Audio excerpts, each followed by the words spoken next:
Good afternoon, Fantasy Bay. Mike Williams here with another Week 16 game preview. And today we're going to be going over the Falcons versus Jaguars. Let's get it started. The over-under for this game is 46 points. The spread is -7. Falcons, and we're going to start with those Falcons. Matt Ryan, he's been up and down for a while this year, but the last 3 games, very steady. 21, 24, 22. That's what I'm talking about. 22 points against the San Francisco 49ers. Not too bad. I think he does perfectly fine this week. I have him as a top 10 play. I think he's going to get about what he's been getting, 20, 25 points.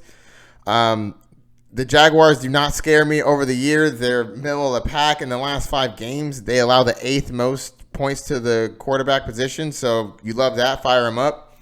And they're also not tough against the wide receivers. They're decently tough against the wide receivers, but Julio Jones is Julio Jones, so you're starting him. Let's be real. Let's be honest. That being said, man, Julio went off last week.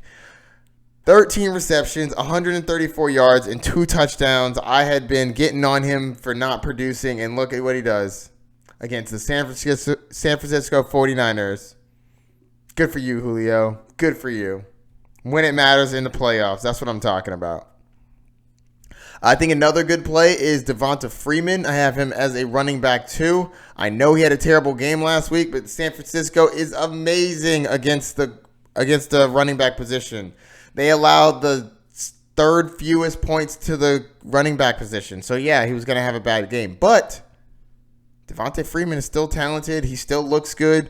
I think he has a good game against the Jaguars, who allow the most points to the fantasy running back. Love that matchup. Fire him up for sure. Austin Hooper is back, and I know he hasn't played well in the last 2 games, but I still think you fire him up. First off, the tight end landscape is barren, and the Jaguars are a plus matchup, so you got to start him up. I actually even think you could start Atlanta's defense against the Jaguars, unfortunately. Poor Jaguars fans. I live in Florida, so a few of my friends are Jaguars fans. It's unfortunate. They had some ebbs and flows. They looked like they were actually going to do something last year.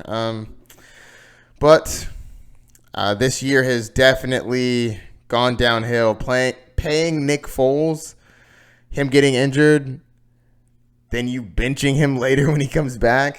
It's a rough year. Gardner Minshew, speak of the devil. I'm not starting him. Keeping it moving.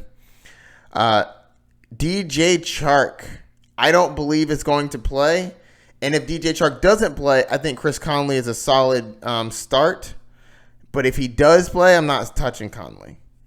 D.D. Westbrook also has a chance to be a flex play. I have D.D. Westbrook and Chris Conley about the same as low-end flex plays.